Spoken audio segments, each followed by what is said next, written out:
Chilling in the shop. Well, we're not really chilling, boy. It's hot. Over here in the shade, we got, I don't know, what's that? 97, 98 degrees. Over in the window, we're over 100. It's like about 103. Something like that, maybe, where the sun's hitting it. And the humidity is, whoo, 85, 90%. It's warm in southeast Missouri today. Today I want to talk to you guys about something, so let me flip this around. I want to show you that so you'll know why I am in a tank top. See you in a second. All right, I hope that fan is not too much for you, but I got to have it, man. It's cooking out here. In fact, your boy is tired. We do the money and news tomorrow. You're going to see why. I ran really hard this week. 10 and go. No stopping, no dinking around. I had to tarp.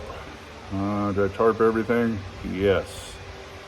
Yeah, I had to tarp everything, all the coils, whole load of tubing, whatever. I can't even remember. I'd rather be inside, chilling in the air conditioning, watching TV. But when you're an owner-operator, things got to get done, even if you don't want to do it.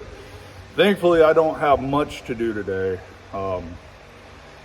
I need to sort out a few things. I got a new coil bag here, get the old one out, just little stuff. I need to change a fuel filter, check the truck over real good, and pray, oh Lord, don't let me find anything I need to fix. I don't think so. But you got to do it, right? You got to do it. So if there's something broke, I need to get working on it so I can get back to work Monday. That's just how it goes in the owner-operator game. And then, of course, I'm going to wash the truck off, which is what I wanted to talk to you about, not washing the truck off. Becoming an owner-operator. A lot of guys call me, and that's great, man. Call me. I'll give you my number. You can email me at Sturgill Trucking. Let's see if we can put that up. I'm kind of editing my videos now. Kind of. My son's teaching me how to do it. Teenager. He's busy, you know, whatever. So I'm trying to figure it out. So email me. Say, hey, I'd like to talk to you, and I'll shoot you my number. And I'll help you in any way I can. But I'm going to tell you the number one questions I get, by far and large, they're always concerned with money. And, excuse me, I just went out and mowed. I had to mow next to the woods for my wife. She don't like it. Too many bugs over there. Anyways, that's off topic. But with my allergies, it's not a good thing. And I've said money is not the reason to get into trucking, and it's certainly not a good reason to become an owner-operator, because there's better ways to trade your time for money in this world than these daggum trucks, I'll tell you that much. But nonetheless, I get the money question a lot, and it's not generally, am I going to get rich? It's, can I make as much as a company driver? Am I going to be safe? Well, they want to know, they basically want me to tell them, you're not going to fail. I can't do that, fellas. I just can't do it. The best way, and those of you who talk to me know that all I say is, I could do it. If I was to enter the lease purchase program, which I'm not a big fan of the lease purchase programs in any ways, but the one at CRST is as good as you're going to find. I'll give it that.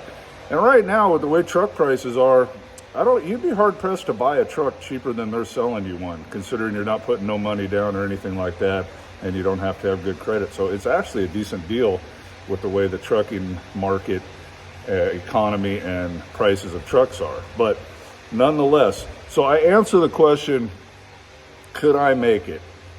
Yeah, I could make it. But here's the thing, a couple things, and this is important. If you have never ran the business side or have never done flatbedding, or worse, both combined, you're not going to jump in this game and be as efficient as I am. It's impossible. There's just, experience counts, fellas. I'm not saying I'm better than nobody, but I've been doing this so long, it's just easy for me. It's not going to be easy for you. Facebook comment, and we'll get to that. When you first start, there's a big learning curve. So a couple things. First and foremost, and this is mostly what this video is about, anything in life that you want to do that's going to have any reward comes at great risk. Nelson Mandela, is one of his favorite quotes of his that I just love, is there is no reward to be had in playing small. in our language nowadays, in American, that would be playing it safe, okay? At some point, you're gonna have to gamble everything. If this is, not just with owner-operator, anything in life, anything you wanna do. Big risk, big reward. Little risk, little reward. Stock market's the same way. At some point, you're just gonna have to say, okay, I'm gonna go for it. And I tell people all the times, don't have a backup plan. I tell kids these now, you always heard when I was growing up, have a backup plan, have something to fall back on. Forget that. You should be charging full steam ahead into this or anything else that if you fall, you're gonna land right on your face, okay? And then you're gonna pick yourself up and start charging again or go do something else. And you'll figure it out when you fall on your face. If you're planning a backup plan or whatever, you are planning to fail, period. I don't care what anybody else says. If you want to do this or anything, but since I'm a truck driver and I do trucking videos and owner-operator stuff, this is for you guys, but anybody, you can tell your kids this. If you want to do something, go do it. You're going to have to risk it all. I've done it every time I've been an owner-operator. In fact, when I came back in a few years back here, I walked away from a 20-year union job to do this again because this is what I want to do. It's just I wasn't happy, even though I was at a spot everybody might think they want to get, good money, good benefits, pension, all that. It's not me. It wasn't me. It never was me. I did that to raise my oldest kid and our young ones when they were real little. I got no regrets. But I basically was able to convince my wife that we need to sell everything we got, move, and buy a truck and leave every security we had behind and go back into this because I knew I could do it. I've been in this game a long time, but if you were a first-time owner-operator, that's the mentality you have to have. I'm going to do this. This is what I want to do. And if I fail, I fail. But I'm not, you have to step out on that limb and do it. If you're scared, well, you're just going to have to get over that or not do it. This is 100% all in or nothing. And if you fail, well, then you get up, you get knocked down 7 times, you get up 8. You just keep on going. And until you can't do it no more. And then you say, okay, well, I tried and I failed. There's no shame in that. 8 out of 10 owner operators are out of business within the first 2 years. That's just the numbers. That's just the way it is. So this is kind of an elite club, I guess, if you want to call it that. Not everybody can do this. So you guys call me, I can't guarantee that. In fact, most of the time I will tell you guys, hey, the odds are stacked very much against you. But if this is what you want to do, go for it. Put your head down and charge forward. And if you make it, you make it. If you don't, well, you pick yourself up and figure out something else to do. But there's just no way to get into this with a guarantee. There's just no way. Not everybody can become an owner-operator. I hate to tell you that. This is a lot. It's a lot of things to do. You got to have a good business head. So you could be the greatest driver in the world. If you can't run the business end, you're not going to make it. That don't make you a bad person. I'm not saying that. That doesn't make me or anybody else better than you. The Lord loves you. I love you just like everybody else that walks this planet. But some guys just can't do that and need to be a company driver their whole life. And there's no shame in that. There's no shame in that. But if you think you can do it and you're like, I could do those numbers and I think I could do this, then do it, man. Jump in and do it. All right. There was something else I cannot remember here. Let me think. What was I going to say? Yeah, that's it. I can't remember. All I wanted to do was tell you guys, if I remember, I'll put another end to this, and I'll just do another video and add it to this one. But to be successful in this, you just got to put your head down and say, I'm going to do it, and go in with the no quit, no fail attitude. Just refuse to quit, refuse to fail, work harder than everybody else. Everything I got is I've worked harder than most people my entire life. I just honestly have. I'm not the smartest guy walking the planet, but I'll put my work ethic against anybody. When I was younger, 20 hours a day was nothing to me. Just lay down 4 or 5 hours, get up and do it again. Day after day, 6, 7 days a week. I just kept my head down and kept working. And I made a lot of mistakes and failed along the way. But if you want to get to, if you consider where I'm at a good level, great, you can do it. I would suggest you go higher, pass me up. But you got to be willing to just take the chance and do it. And when you fail, keep going. You know, everybody remembers Babe Ruth hit 700 and something home runs. Did you know Babe Ruth struck out 1,300 and something times? He failed more than he succeeded. And that's just what it's going to come down to. You just got to put your head down and say, I'm going to do it, and jump in. Don't stick your footsies in the water and try. No, all or nothing, man. All or nothing. Go in and say, I am going to do this, and I am not going to fail, and I'm going to keep my head down and push forward. And that attitude will get you through it, in my opinion. No safety nets, no backup plan. If you're having that, you're not fully committed, and the odds go up, up, up, up till you fail it. The guys that really make it, you know, like I have, or other many hundreds and thousands of other guys, are the ones that just won't quit. Now, I don't know if that makes us smart or stupid, but we just won't quit. I will not quit. I will just keep charging forward. You'd have to kill me to get me to quit. That's just how I am. I don't accept no for an answer, and I just keep on going. It's like a Terminator attitude, and you just got to do that, man. You just be unwilling to fail. All right, y'all. God bless you. We'll see you in the Money and News. I got to get back to owner-operator shenanigans and get this stuff done. I just wanted to do a little video to try to motivate you guys. If this is what you want to do, jump in and do it. And everybody's going to tell you can't do it. That's another thing. That's what I wanted to tell you. They're going to tell you, this is the wrong economy. That's the wrong president. You need to wait for this. Let me tell you what, there is never a good time to do anything if you let everybody else tell you. You know how many people, family members, everything, that said I was stupid and I was going to fail and I shouldn't do this and I shouldn't walk away from my union job and I shouldn't do this. If I listen to everybody, even my friends and family, I'd never do nothing, because one of them will always have something to say that you shouldn't be doing this and they got a better idea for you.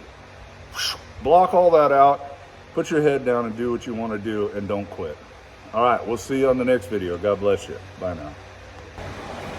Okay, hey, real quick, I just watched that, so let me add a part on here to finish this up. A couple things I forgot. I remember what I wanted to mention to you.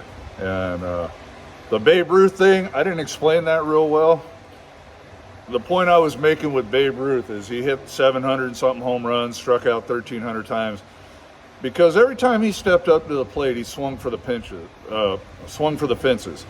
He wasn't there to bunt the ball or try to get a single. He gave it 110% every time he stepped up. And he failed more than he succeeded. But people remember him because he hit all those home runs. And all the people that are going to tell you not to do this, or that's stupid, or you can't make it, now I'm on the other end of that. And they'll tell me things like, boy, it must be nice. I wish I had all that. I wish I had your big old shop and all your property. Now that I've made a little bit, I guess, I wish I had that. And I'm like, Actually, I'm nicer than you think. I usually just kind of stay quiet because it's mostly my wife's family. So I'm smarter than I look. But the same people told me I would never make it. And the truth is that they could have what I have. They played small. Remember the Nelson Mandela thing? There's no reward in that. So the smaller you play, the smaller you get. The bigger you play, the bigger you get. All right? So not that I'm a millionaire or nothing like that, but we're pretty happy. We're pretty comfortable for a poor boy down here in southeast Missouri. The only other thing I want to tell you is when it comes to the owner-operator, the biggest thing that guys fail is they just can't get this through your head. Before you start, and every second you need to have some reserves. A good number, which I know seems hard for you guys, you need to have $20,000 at your disposal, preferably cash. Now you got to understand something. You can't be in debt like $5,000 on a card, but you have $20,000 worth of other credit. No. That's not real money, okay? And the interest rates will eat you up, and you'll never get up out of that. That's why the consumer credit bankruptcies are so high. You really need to have a minimum of $10,000 cash money, not a lot of debt. And if you got $10,000 you could put on a credit card in an emergency, okay. Preferably 20K cash when you step to this level. If you go into a lease purchase, they're taking all that risk away from you, which is a benefit to lease purchase here at CRST. They're going to cover all your breakdowns. They got all those safety nets in there, but you still need reserves. You need to have at least minimum 1 month's living expenses in the bank. 2 would be much better. Most of these guys come in and fail because if you've watched these weeks, I have bad weeks sometimes. Last year, the whole month of June, I didn't profit $1 because of repairs on that truck. Now, what would I have done if I didn't have reserves? I'd be out of business and my family would be pretty damn hungry. You have to have reserves to be an owner-operator. There's no way around it. I don't care if you got a friend that made it. Okay, there'll be some lucky dude that makes it, but that is not the way to do it, and it's going to bring on a lot of stress. That's all I had for you. Try to have some reserves. Don't let people tell you can't do it. Put your head down. No backup plans, no safety nets, and say, I'm going to do this or I'm going to crash. And go. See what happens. If you crash, you crash. You know what? At least you tried. The people telling you can't do nothing, they don't try. They're miserable in their 9-to-5 job with their boss yelling at them.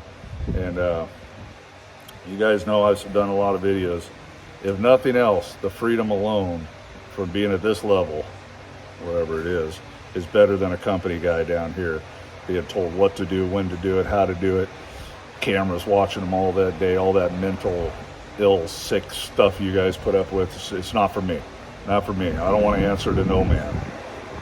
That freedom there is worth more. I would make less than a company driver. I said the other day if I made as much, I could probably make a little bit less than a company driver if I could keep this freedom. That's just me.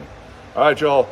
It's turned into like a 15-minute video, but I've been wanting to make it, and I got some other ones coming up. Trying to do other stuff besides money and news. All right, y'all. God bless you. Bye now.